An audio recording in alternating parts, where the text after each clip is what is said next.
Seguimos en este primer conversatorio cuyo título era Trabajo con Derechos. Vamos a otros temas, recuperar la capacidad de ahorro, la economía popular y el empleo registrado. ¿Querés, Natalia, presentar a los compañeros, compañeras que nos acompañan en este segundo panel? El primero de los expositores va a ser Agustín Datelis, que es economista y docente de la Universidad de Buenos Aires. Bueno, gracias a todos, a todas por la invitación. Un placer estar compartiendo este panel. Voy a tomar algunas cosas de arranque del panel anterior que tienen que ver con lo que quiero abordar y contarles a partir de una experiencia en la que estamos trabajando. Una tiene que ver con algo que marcaba Juan recién, que es clave en todo esto, que es el tema de la falta de planificación, ¿no? El hecho de haber conducido la cuestión a la no planificación absoluta desde la economía, desde la macroeconomía. Otro de los puntos que quiero tomar es lo que decía Pablo de esa sobredimensión que empieza a darse de la política social en respuesta a cierta carencia de la política económica. Y otra cosa que decía Fernanda en relación a experiencias que terminaron fracasando de crédito no bancario y estas cosas. Y todo esto se relaciona, todo tiene que ver una cosa con la otra y todo encuentra arriba un paraguas de descalabro macroeconómico. ¿No? Lo que estamos teniendo hace mucho tiempo ya en Argentina y que se va profundizando ahora, tiene que ver con un absoluto descalabro a nivel macroeconómico. Entonces, una experiencia de un crédito no bancario termina fracasando no por las características propias de cómo es que se plantea la experiencia, sino que termina fracasando porque hay una realidad macroeconómica que conduce a unos niveles de tasa de interés y una cuestión que son absolutamente imposibles de sostener. Y la falta de planificación es un gran error que me parece que es el punto al cual le apuntamos e intentamos suplir, intentamos avanzar en esto del Programa de Desarrollo Humano Integral, que ahora les voy a contar algunos detalles en lo que venimos trabajando, con un conjunto de sindicatos muy, muy amplio, muy importante, y con un conjunto también muy importante de movimientos sociales. Bueno, Paula también trabaja con nosotros en eso, y ahora me voy a meter en algunos puntos de la cuestión económica que tiene que ver con eso. Pero ese programa, esas características que nosotros planteamos ahí, justamente van a suplir esta cuestión de la planificación. Pongámonos como meta qué Argentina queremos para poder trabajar en las cuestiones estructurales, en la dirección de ese norte que nos fijamos, que hoy no existe, y es un gran error que no exista.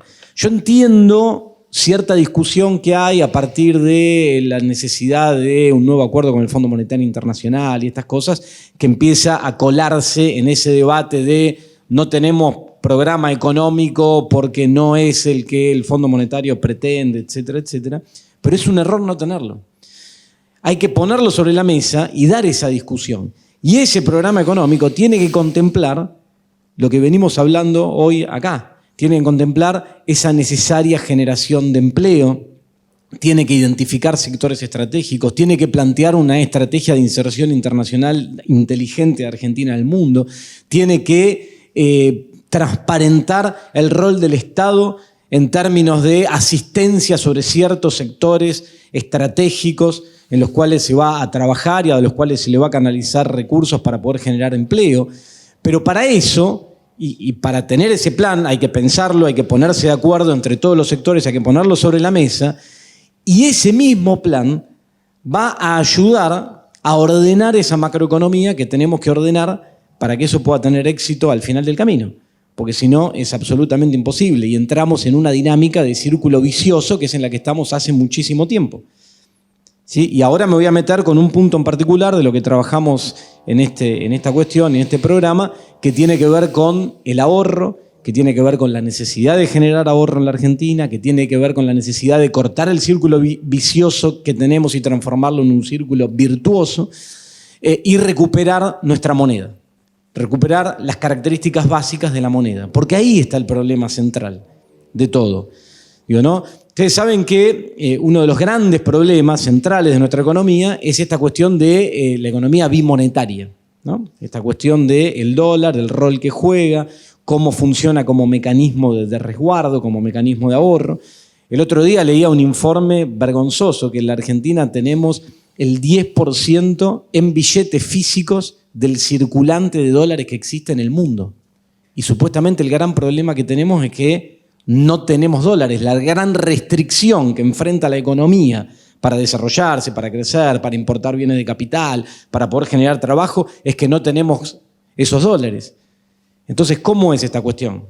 Están, pero están fuera del sistema. Entonces, ahí es donde hay que trabajar y hay que alinear las expectativas y hay que ordenar la macroeconomía. Porque muchas veces yo veo que se cae en la idea de que no, lo que pasa es que la Argentina con eso tiene un tema cultural. No tenemos un tema cultural. Tenemos un tema de estructura de incentivos absolutamente cruzada y de una propia historia económica que nos condena. Yo cito un ejemplo de los últimos años para entender esto de que no es un problema cultural y que son los incentivos de Islandia. Islandia, país nórdico, ¿sí? Un país culturalmente de rasgos diferentes a los nuestros, un país donde eso que siempre se dice, ¿no? Vos pisás la senda peatonal y el auto que viene para media cuadra antes, ¿no? Y tienen esas características y ese orden. Y sin embargo, después de la crisis de la subprime en los Estados Unidos, de las hipotecarias, lo que pasó en Islandia fue que se les creó un mercado paralelo, cambiario, ¿sí? Una especie de blue allá entre el krona, que es una moneda, la corona británica que ellos usan, y el euro. Claro, ¿y qué empezó a ocurrir? Que para acceder al mercado oficial del euro, que era mucho más bajo que el mercado paralelo, vos tenías que, el ciudadano de Islandia tenía que viajar a Europa. Entonces, ¿qué detectaron? Que empezaron a comprar un montón de pasajes de low cost, simulando que viajaban y en realidad no viajaban, los aviones iban vacíos, lo único que lo hacían para terminar accediendo al mercado oficial. ¿Qué terminaron haciendo? Diciendo, bueno, no, entonces ahora tenés que tener además del pasaje el sello de migraciones. Entonces se iban y volvían.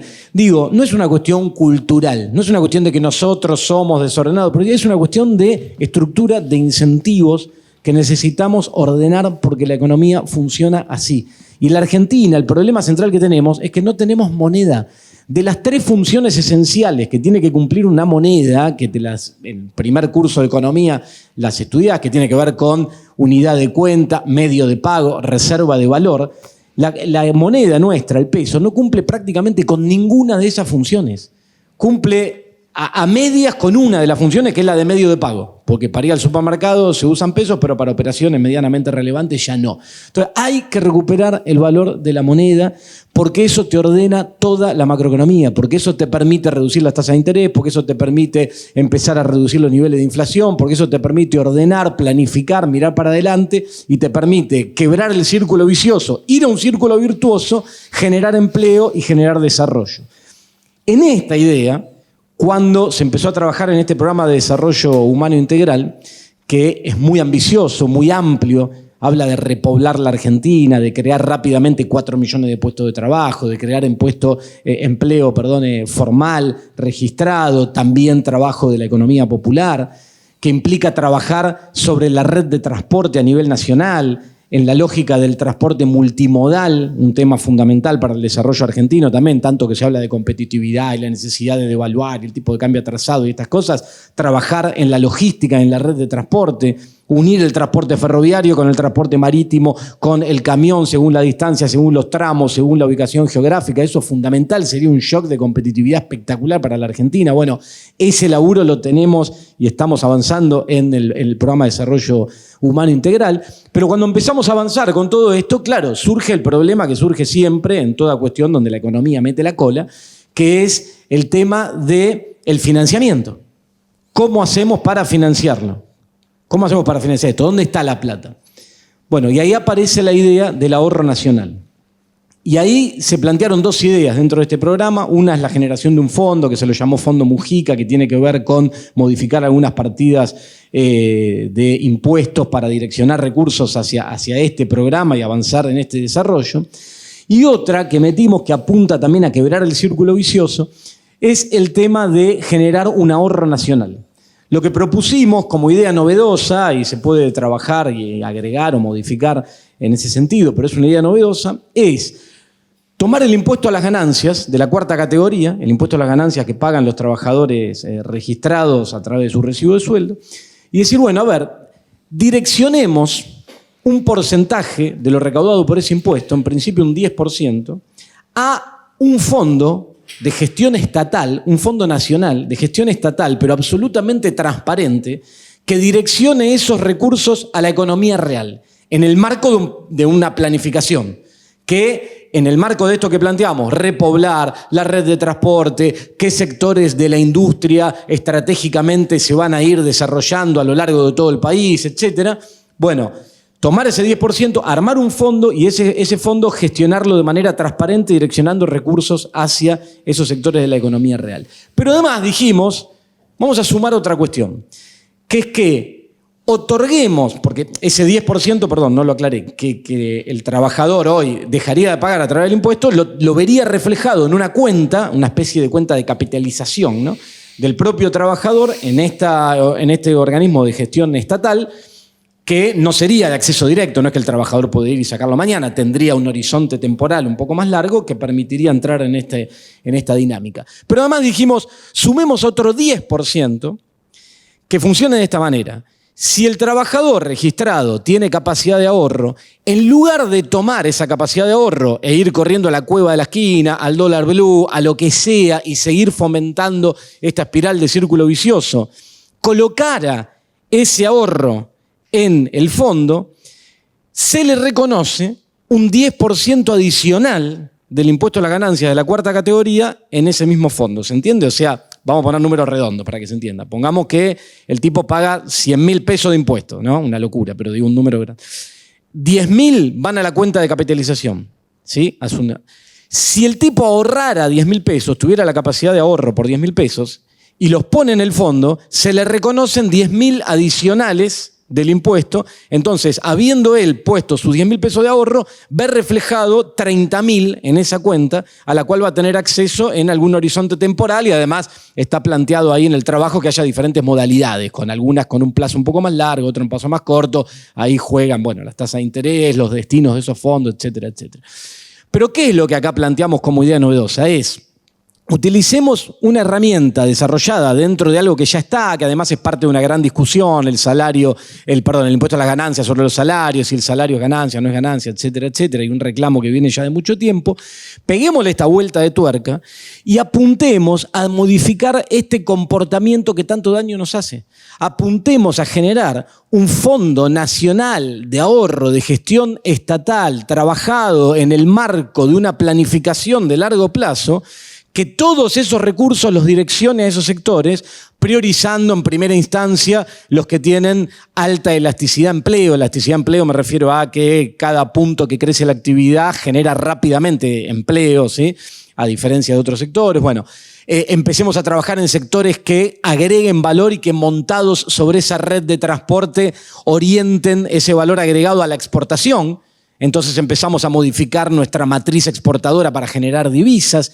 Digo, este tipo de cuestiones en el marco de una planificación en conjunto, ¿no?, digo, bien diseñada, bien pensada, y con estas propuestas innovadoras, sobre las cuales se pueden montar muchas otras, le estoy contando una de las que trabajamos acá porque apunta a modificar ese círculo vicioso, es hacia lo que hay que avanzar.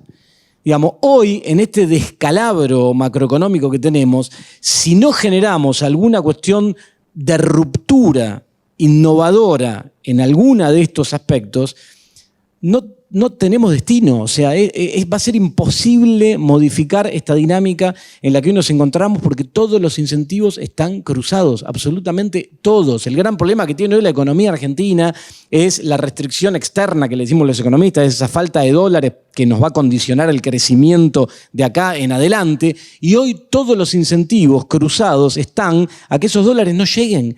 El canal comercial, dada la brecha cambiaria y todo esto que se generó, tiene incentivos para sobrefacturar importaciones y no declarar exportaciones. El canal de las inversiones te juega en contra. Si hoy Argentina recibe inversión extranjera, le juega en contra. Porque ¿cómo entra? No mandan los dólares las empresas del exterior. Mandan los bonos en dólares argentinos, entran los bonos, los venden por pesos y después se da vuelta a la empresa, va al Banco Central, le dice quiero importar una máquina porque quiero invertir, entonces, qué bueno, querés invertir, tomá, te doy los dólares y te doy los dólares contra esos pesos. Los dólares no entraron nunca y salieron de las reservas. El turismo que empieza a salir ahora que vuelve la normalidad post-COVID, empieza a salir por los mercados formales porque te es más conveniente pagar con la tarjeta de crédito, de nuevo, Islandia, no es porque el tipo es un especulador, es porque es más conveniente. Y cuando entra el turismo receptivo, el que viene de afuera, va por el mercado informal, porque tiene que estar muy desinformado para ir y venderlo a 100 mangos en un banco si sabe que en la cual. Entonces, todos los incentivos, y el canal financiero está cerrado por el desastre que ya describimos varias veces que hizo el gobierno anterior. Entonces, todos los incentivos están cruzados y no vamos a poder romper esa restricción si no trabajamos internamente, si no nos ponemos a diseñar una estrategia de ruptura que apunte a que podamos avanzar en ese sentido. Y ahí lo esencial es recuperar de nuevo las características básicas de nuestra moneda. Y herramientas como esta que planteamos avanzan en ese sentido. Habrá otras que bienvenidos sean, pero ahí es hacia donde hay que avanzar definitivamente para quebrar esta lógica lo antes posible y empezar a generar empleo de calidad, mejorar las condiciones de vida y avanzar en términos de desarrollo hacia adelante. Bueno, tenía un par de cosas más, pero me hicieron unas señas, así que después lo dejo. Gracias. Ahora le damos la palabra a Paula Valmedina. Paula es doctora en Ciencias Sociales y es especialista en cuestiones de trabajo. Bueno, saludos a todas y todos los presentes. Gracias a la Universidad Latinoamericana de las Periferias por armar estas conversaciones. Yo quería empezar con una pregunta así simple y directa, que es ¿qué es la economía popular? ¿No? Una gran discusión de este último tiempo.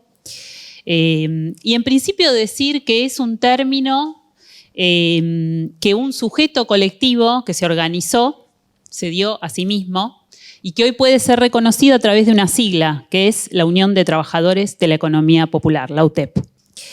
¿Y que lo utiliza para qué la idea de economía popular? Bueno, en principio para describir una realidad muy extensa del mundo del trabajo. ¿Qué característica tiene? Que es diferente a la relación laboral clásica, tradicional, y que tiene una producción de bienes y servicios no regida exclusivamente por la lógica del mercado. En este sentido, uno podría sostener que el trabajo es mucho más que el empleo y la economía también es mucho más que la economía mercantil, ¿no? Es decir, me parece que la UTEP visibilizó y permitió ver con claridad esta cuestión. A partir de eso yo quería compartir con ustedes algo que me da un poco de pudor porque creo que ustedes lo saben muchísimo mejor que yo, pero bueno, me tocó sintetizar hoy. Un recorrido es un recorrido, si se quiere, más histórico, más académico, más conceptual, y el otro recorrido es el recorrido de las ideas y de las prácticas en la Argentina, de eso que hace poco un sociólogo con más glamour dijo Juan Carlos Torres frente a un periodista del diario La Nación, la pobreza en movimiento, ¿no? Esa singularidad impactante de la historia argentina, no tan reciente, ¿no? Porque ya tiene entre 2 y 3 décadas, ¿no? Si uno se pone a mirar dónde se originó la pobreza en movimiento. Entonces, la primera, que es esa discusión más histórica, más teórica, a mí me importa mucho destacarla, porque la verdad es que desde mediados del siglo XX, en los países en vías de desarrollo, en las periferias, bueno, el tercer mundo, ¿no? Los distintos nombres que describen las realidades de nuestros países, se discuten un montón de ideas que intentan nombrar las características de ese otro mundo del trabajo. Así es como Fanon habló del nuevo lumpenproletariado, así es como una fuerte discusión entre José Nun, que es un intelectual argentino, y Cardoso, que es un intelectual brasilero que después fue presidente del Brasil, se habló de la masa marginal y de las distintas funcionalidades de las poblaciones sobrantes. Así es como la OIT desde la década de los inicios del 70 habla del sector informal y construyó decenas de formas de medirla y de caracterizarla. Así se habla de las economías comunales o comunitarias, de la economía doméstica, de la economía formal, de la economía informal. Es decir, hay una amplia, prolífica debate que tiene, ¿cuánto es eso? 5 décadas aproximadamente, o 6 décadas, donde, más allá de las diferencias, ¿qué conclusión común hay? Una muy importante es que efectivamente ahí hay otro mundo del trabajo, ese es otro desempleo en todo caso, esa fue otra de las formulaciones que se hizo. Y la segunda caracterización muy importante es que todas esas economías que podemos nombrar así, economía comunitaria o popular en nuestro caso, economía formal, economía informal, economía doméstica, están interrelacionadas entre sí. No son economías en paralela, sino que están fuertemente vinculadas. Funcionan en realidad como un enjambre y funcionan a través de múltiples dispositivos que ¿qué hacen? Acrecentar las rentabilidades de esos sectores que se denominan formales.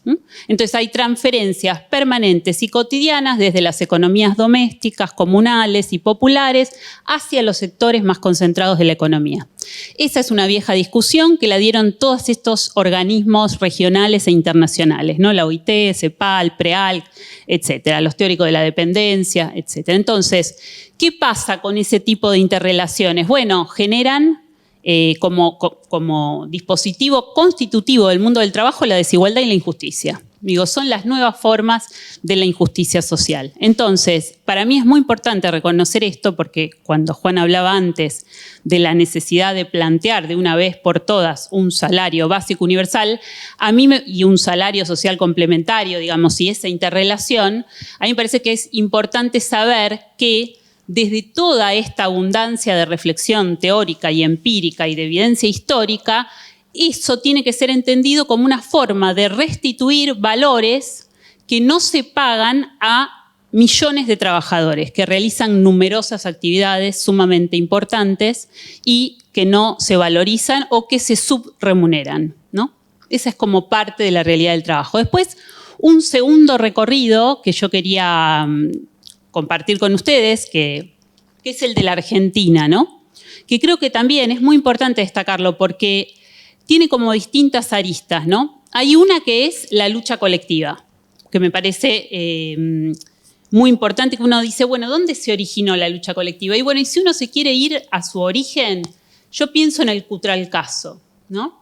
Ese momento donde los piquetes aparecieron en las rutas con un patrón que despedía y que todavía era visible, ¿no? En algún sentido. Había ahí ese origen, ¿no? Ese origen que después siguió en las tomas de tierra, ese origen que después se fortaleció con los piquetes, que continuó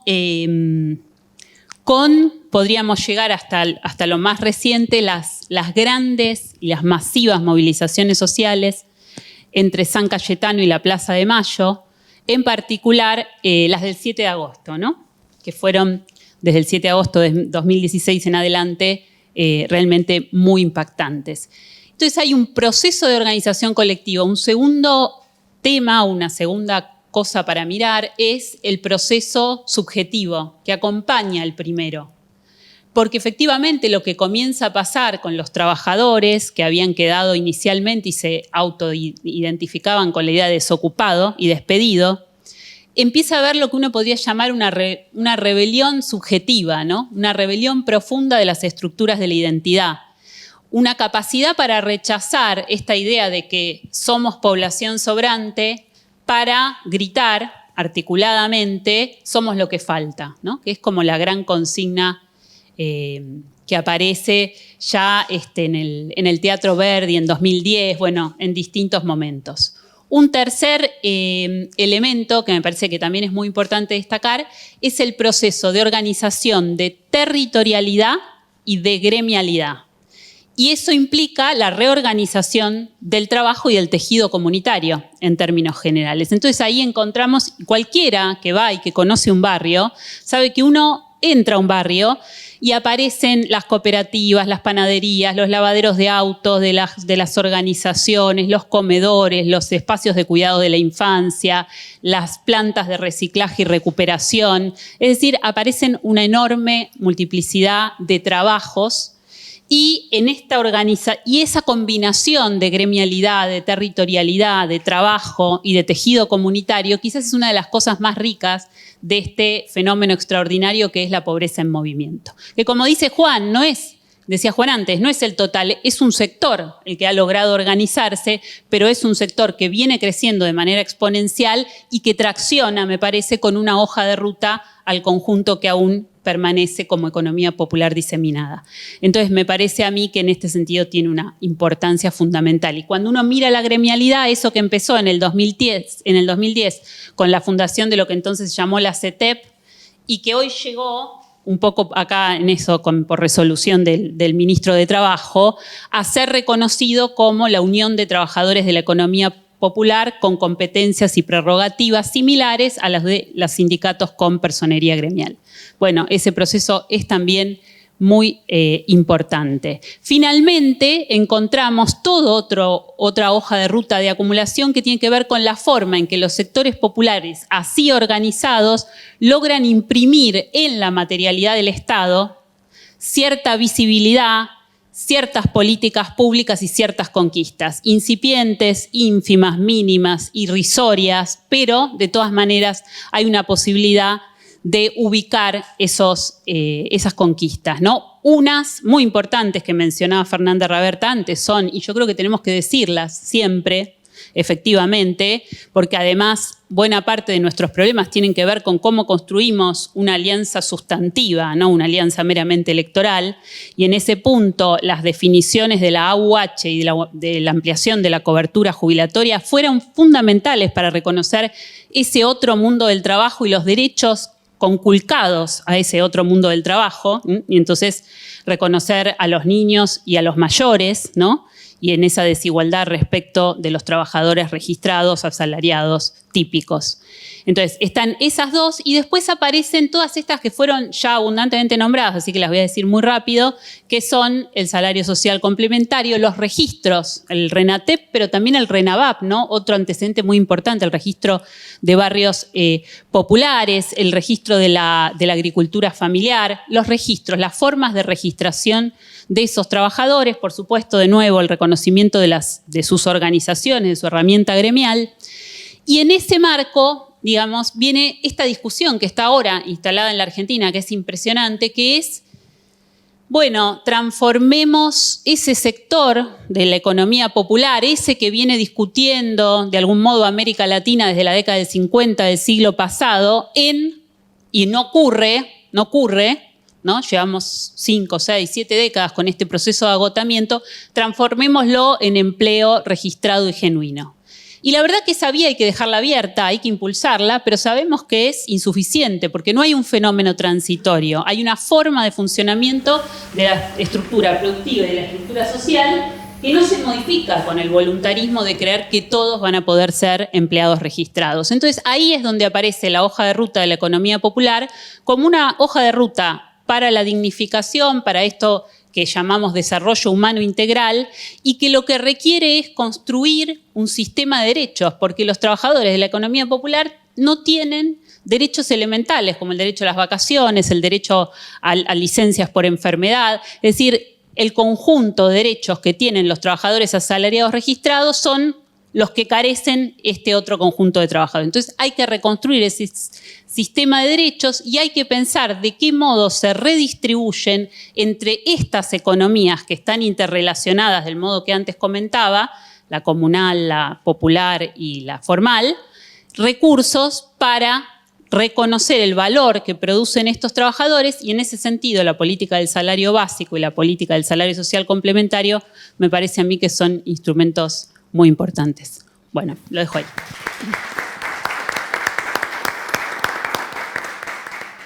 Bueno, y ahora le damos la palabra a Claudio Moroni, abogado y actual ministro de Trabajo de la Nación. Bueno, buenos días a todos y todas. Muchas gracias por la invitación. La verdad que con todo lo que escuché, esto daría para hablar 2 horas. Pero no me da el tiempo, porque yo una de las declaraciones que hice que 12 menos cuarto me tengo que ir. Así que voy a tratar de sintetizar un poco. Coincido parcialmente con casi todos los que hablaron, pero parcialmente. Primero, Argentina tiene una larga historia de desencuentros políticos que terminaron después, visiones absolutamente distintas de lo que entendemos como modelo de país, que es gran parte del fenómeno que explicaba el compañero economista de los desastres económicos que padecemos cíclicamente.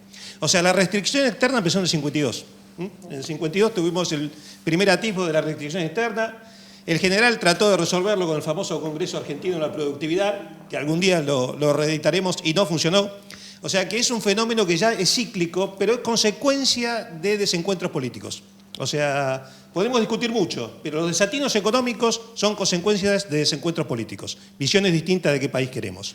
Eso todavía es una deuda a saldar, no lo hemos podido saldar.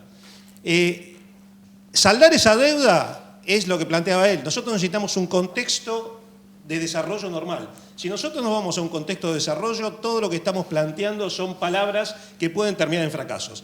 Lo que planteaban de los microcréditos, lo que podemos plantear de los mecanismos asistenciales a través de la seguridad social, lo que podemos plantear a través de la política de ingresos. ¿Bien? La política de ingresos, si no tenemos una moneda estable que pida una inflación razonable, no alcanza, no hay política de ingresos que pueda resolver el problema de la inflación. Tengámoslo claro, podemos hacer la política, podemos imaginar cualquier cosa, de asistencia, de salarios sociales, salarios universales, etc. Pero si nosotros no resolvemos el contexto, no vamos a resolver nada. Entonces, coincido plenamente que hay que programar, hay que tener un programa económico razonable, como decía Clausewitz, aún un programa mediocre, si se cumple, funciona, puede ser eficaz. Tenemos que tener un programa que funcione, que tenga legitimidad social. Ningún programa es un tema de cranotecas. El programa requiere buenas definiciones, pero tiene que tener legitimidad social. Y eso requiere participación, requiere un montón de temas que la verdad, como siempre vivimos en emergencia, y la verdad que siempre vivimos en emergencia, y nunca más claro este año, después de 4 años muy complejos, diría casi desastrosos, y casi 2 años de pandemia, nunca más claro que estamos en una situación de emergencia. Ahora, necesitamos el contexto. Supongamos que tenemos resuelto el contexto, empecemos a pensar las herramientas. Tengo absolutamente claro que ya no hay una sola forma de trabajo. La realidad es que esto de pensar que vamos a resolver el problema de la gente con empleo dependiente, con el modelo fordista de la década del 70, no nos va a resultar porque no va a haber. O sea, la realidad es que no va a haber más. Argentina todavía tiene una ventaja respecto de los países desarrollados, es que queda tantas cosas por hacer que ese empleo fordista típico, regulado por la ley de contrato de trabajo, tiene muchas posibilidades de crecer mucho. Tenemos problemas de infraestructura, los problemas de logística que comentaba son enormes los problemas de logística que tenemos. Tenemos millones de hectáreas cultivables sin cultivar, somos un país que tenemos agua dulce como para tirar para arriba y no la usamos, o sea, tenemos infinidad de cosas como para que los modelos productivos tradicionales crezcan. ¿Que van a alcanzar para resolver todos los problemas? No. La realidad es que esto es un fenómeno que lo vemos en el mundo, con lo cual los otros modos de producción requieren también nuestra atención. De hecho, lo reconozco tanto que con Paula discutimos y resolvimos el tema de darle a la organización del trabajo social, trabajo de economía pura, las mismas prerrogativas y características que un sindicato. De modo tal que considero que eso es lo que tenemos que hacer. Ahora, ¿qué problemas tenemos? Yo lo escuchaba a Juan cuando dice que es denigrante el tema de convertir los planes en trabajo. Creo que la frase es denigrante, creo que la frase es estigmatizante, etc. No es lo que queremos hacer ni lo que estamos haciendo. Lo que tenemos que resolver son los puentes entre las regulaciones de la economía formal y lo que sucede en el otro sector de la economía. Ese es nuestro gran dilema. Nosotros tenemos barreras de acceso, porque todavía tenemos instituciones normativas, tributarias, de seguridad social, de regulación del contrato de trabajo, etcétera, etcétera, vinculadas a un modelo que ya no existe. Nos quedamos en un periodo y con lo cual esas regulaciones que tenemos, en gran parte muchas de ellas tributarias, yo escuchaba a los compañeros que tienen los problemas para facturar, para demostrar sus ingresos, etc. Esas son regulaciones tributarias. Tenemos regulaciones tributarias como si todos los modelos productivos fueran los que estamos acostumbrados o los que teníamos en la década del 70, y hoy ya no son esos todos los modelos productivos. Y la verdad que ahí tenemos una deuda, que es que tenemos que ajustar esos esquemas que alguna vez funcionaron a un esquema nuevo que requiere otro tipo de regulaciones que reconozca todos estos modelos de actividad. Todos estos modelos distintos de participación en el sistema productivo. No lo tenemos.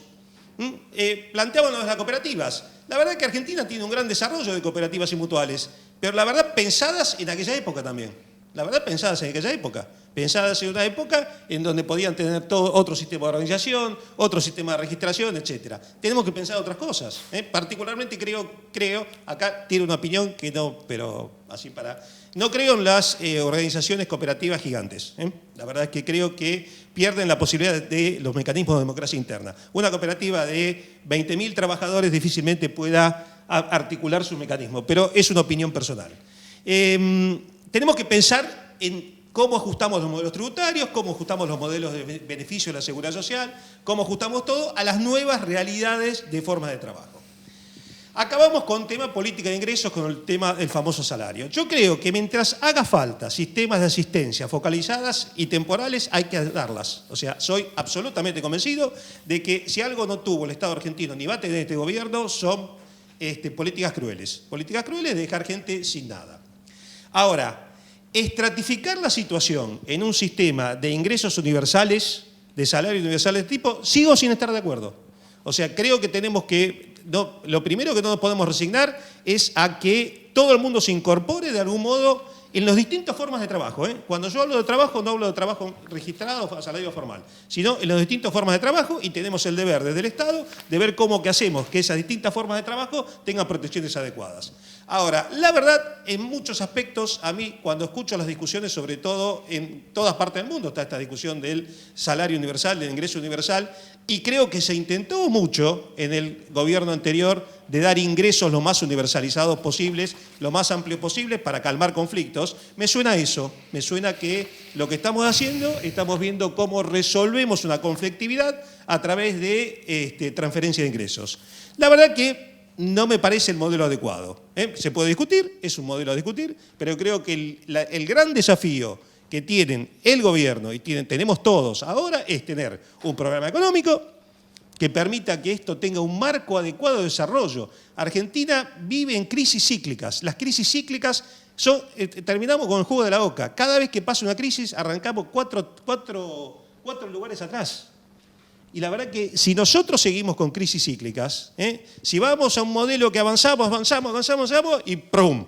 Nos rompemos, por lo que planteaba, no lo termino de plantear, me gustaría algún día que lo explique con más detalle, cómo la restricción externa termina en inflación descontrolada, depreciación de la moneda y pobreza a las nubes. Más o menos ese sería el diagnóstico. Y lo hicimos, o sea, esto no es un pronóstico de algo que no sucedió en la Argentina, sino que sucedió y cíclicamente. Si nosotros provocamos nuevamente eso, vamos a tener un severo problema y vamos a tener la pobreza nuevo disparada.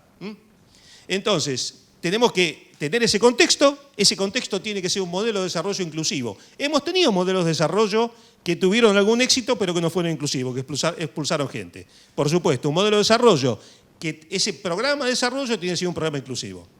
Ahora, sin ese programa de desarrollo, todo lo que pensemos de sustitución de ingresos, de asistencia, etcétera, no va a servir, va a funcionar poco. Y en ese programa de desarrollo, insisto con el concepto, tenemos que darnos, podemos llamarlo instituciones, normas, etcétera, que generen los mecanismos de vinculación y de reparto equitativo de los resultados de la producción entre estos dos sectores, porque van a coexistir. O sea, la realidad es que el sistema mal llamado, digamos, formal, el sistema actualmente de producción, no va a desaparecer, y el sistema de economía social, etcétera, etcétera, es un fenómeno que tampoco va a desaparecer, porque aun cuando tengamos una suficiente capacidad, una fuerte capacidad argentina para hacer crecer lo que llamamos el sector formal, tenemos millones de cosas por hacer, ese nunca va a ser suficiente.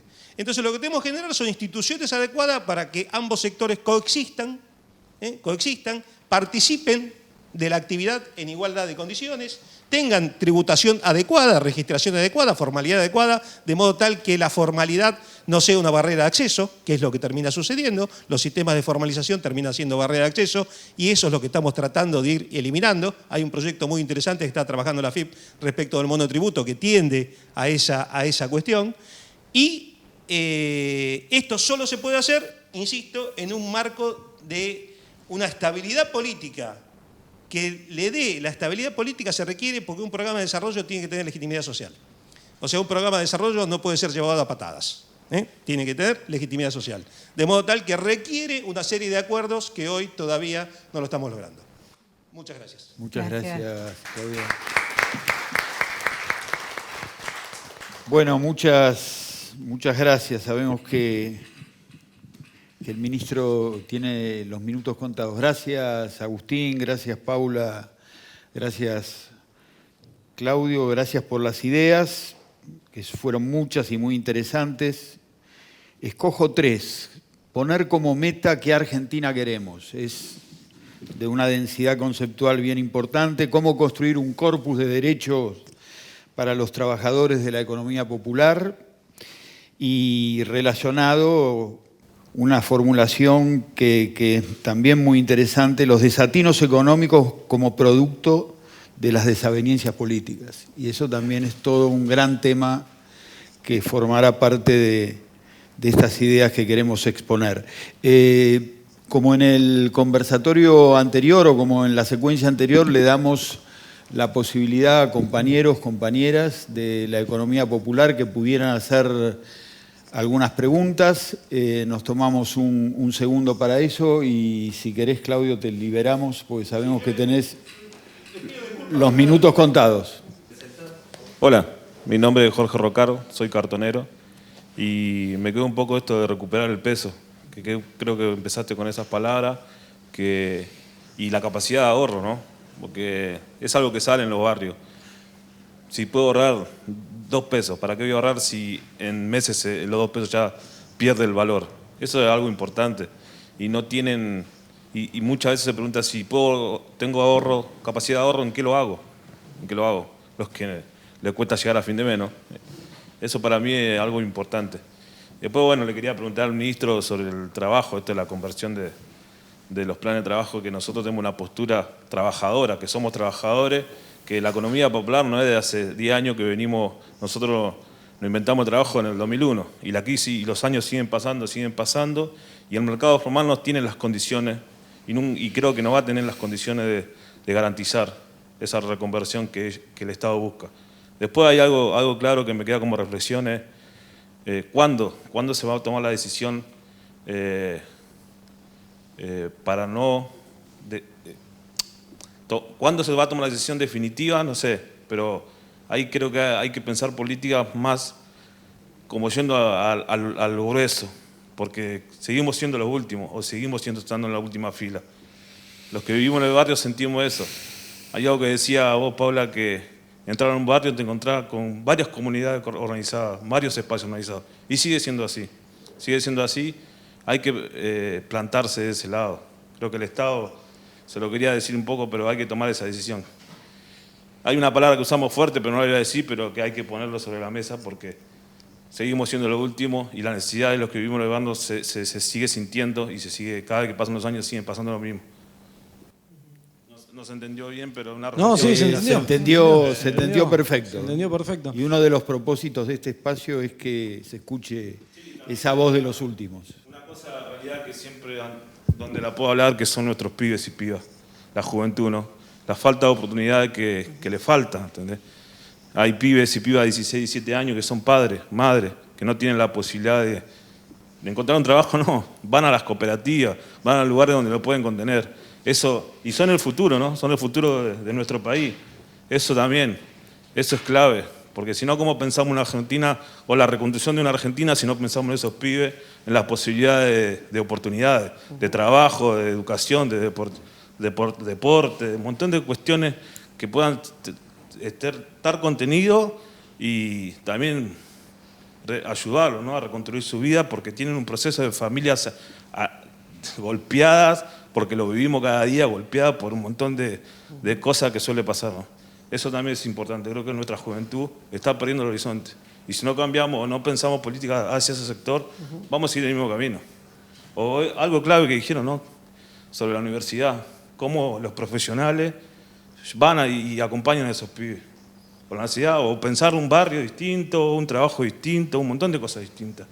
Pero de ahí, estando al lado, eso es lo que se necesita en nuestros barrios. Gracias. Gracias. Muchas gracias a vos. Agustín, Paula, a partir de estas reflexiones, si quieren cerrar con alguna reflexión. Solo tomo sobre la primera parte que marcabas, de toda la reflexión que hacías, que tiene que ver con esta idea que planteamos del peso y del ahorro. Es fundamental. Digo, todo lo que hablábamos, y que después decía Claudio también, ¿no?, esta famosa restricción externa que le decimos los economistas, que en definitiva, digo, los economistas tienen esta cosa que decimos siempre de que usan palabras raras para tratar de simular algo complejo cuando no lo es. En realidad es que la economía se queda sin dólares, y como la economía argentina durante un montón de tiempo no desarrolló la industria, no sustituyó importación, etc. Cuando vos empezás a generar crecimiento, necesitas importar insumos para producir, importar máquinas, y para eso necesitas dólares, y esos dólares la economía no los genera. Entonces esa es la famosa restricción externa, que cuando llegás al límite termina devaluándose la moneda, que es lo que viene pasando. ¿Qué les voy a contar? Viene pasando, ¿verdad? Estamos con un dólar de casi 200 mangos, y te come el poder adquisitivo, te destruye. Ahora, en esta lógica que vos marcás de aquel que tiene una pequeña capacidad de ahorro, cómo la resguarda, ahí aparece la creación del círculo vicioso. Porque ahí vos decís, ¿y qué hago? Si me quedo con los pesos guardados, me los morfa. Los pesos me los comen. Si me los quedo guardado en mi casa, me los morfan. Si voy y lo coloco en un plazo fijo, me lo morfa también, porque la inflación es más alta, porque el dólar salta a un ritmo más alto. Entonces, ese es el nudo que hay que desanudar y que hay que quebrar. Entonces, ahí es donde decimos, bueno, recuperemos las funciones esenciales del dinero y recuperemos la idea, la lógica, la cultura del ahorro. Y aparte, una vez que vos recuperás el valor de la moneda, que empezás a trabajar, porque esto que hablamos nosotros del Programa de Desarrollo Humano Integral es generar un montón de puestos de trabajo. Este fondo de ahorro que proponemos es un montón de guita, es un cañón de guita. Nosotros tenemos hecho las simulaciones con los números y todo, que se volcarían a la economía real de manera inteligente y que crearían empleo directamente, ¿sí? Y que entonces esa lógica te empieza a llevar al círculo virtuoso, porque además este incentivo que buscamos, el que tiene capacidad de ahorro, que meta en este fondo, cuando empieces a ver que el fondo funciona, que el fondo genera empleo, que genera actividad industrial, que te mejora el perfil exportador y que te empieza a ordenar la macroeconomía, todos racionalmente vamos a empezar a seguir ese camino. No va a tener sentido, como no ocurre en otro lugar del mundo, decir, no, agarro, por eso marcaba esto del 10% de los dólares que tenemos en Argentina, ridículo, en billetes físicos, guardados en cajas de seguridad, aquí que fuera del sistema. Aquí es imposible que un sistema funcione así, que una economía funcione así. Imposible, absolutamente imposible. Entonces, eso es lo que hay que modificar. Y ahí es donde planteamos la recuperación de la moneda. La idea que tenemos del fondo, que yo expliqué, del impuesto a la ganancia, derivarlo ahí, todo, es una idea. Puede haber otra, me parece que esta es lógica. Pero a lo que apunta, más allá de a generar un mecanismo que financie este programa, que genere empleo, que trabaje en la red de logística y de transporte y todo lo que contaba, lo que apunta es a quebrar esa lógica que nos lleva a la autodestrucción. Digamos, porque como mecanismo individual es lógico que vos digas, che, tengo un manguito, ¿qué hago? Y bueno, voy a la cueva, al arbolito y compro unos dólares, porque si no pierden valor y desaparecen. O adelanto consumo, digamos, me compro alimento no perecedero, me lo guardo y por lo menos no pierde valor. Es lógico, es el comportamiento racional desde el punto de vista económico que cualquiera hace. Ahora, lo que hay que llevar, por eso marcaba lo de Islandia, qué sé yo, es a que esa racionalidad te empuje hacia otro lado, que al final del camino nos beneficia a todos, no nos perjudica, porque si no ese comportamiento individual perjudica al conjunto. ¿Por qué no vamos a generar los incentivos de manera tal que el comportamiento individual termine beneficiándonos a todos? Digamos, eso es lo que hay que hacer y sobre lo que hay que trabajar. Y ahí recuperar el valor de la moneda. Y por eso decimos, recuperemos la función esencial de reserva de valor, la función de ahorro. Y empecemos a generar mecanismos para que eso sea atractivo y para que todos vayamos ahí. No obligados, no porque te pongo restricciones, no porque el tipo si pierde tampoco lo vas a hacer. Entonces, generemos los incentivos para que vayas ahí y para que eso beneficie al conjunto. Y empecemos a trabajar en ese plan de desarrollo. Si no ordenamos eso, no hay forma. Hoy están todos los incentivos cruzados para que sea al revés, ¿no? Digamos, esta restricción externa que marco, hoy, como están planteadas las cosas, lo único que hace es acelerarse y que vayamos a chocar en algún momento. Entonces, la estamos viendo, compartimos el diagnóstico, el ministro lo decía también. Bueno, a ver, pongámonos de acuerdo y modifiquemos eso. Esto es el aporte desde el programa de desarrollo humano que hacemos nosotros. Bueno, habrá otros aportes, pero es urgente el tema, ¿eh? Y lo de la moneda es fundamental. Sí. Digo algo muy breve que estamos bastante apurados. Bueno, un poco con las palabras tuyas. Me gustó cómo marcaste el sufrimiento y la impotencia de seguir sintiéndose los últimos, porque me parece que a veces formulamos, escuchaba a algunos de los compañeros antes, la idea de la felicidad del pueblo. Y la verdad es que lo que ocurre en la Argentina es que hay décadas de un sufrimiento acumulado enorme, ¿no? Así que el punto de partida es el sufrimiento, el punto de organización y de resistencia ha sido las marcas en las familias, en los hijos, por el sufrimiento, ¿no? Y en ese sentido se ha logrado, desde ese sufrimiento, construir una enorme capacidad de transformación, pero pareciera que no logra impactar con la misma fuerza en aquellos que tienen la capacidad de tomar decisiones, ¿no? O sea, como que ahí hay una relación, hay un desfasaje muy grande entre lo social y el afloramiento de lo social en el campo político, ¿no? Esa dificultad. Entonces, bueno, eso, simplemente conectaba con esa idea de hablar menos de la felicidad del pueblo y partir de la idea del enorme sufrimiento acumulado y de cómo eso nos mete un sentimiento de urgencia, ¿no? Para tener un sentido de planificación con pautas de transformación muy claras. Bueno, nada más, compañeros. Nos quedan algunas preguntas que las vamos a sumar para el conversatorio que viene.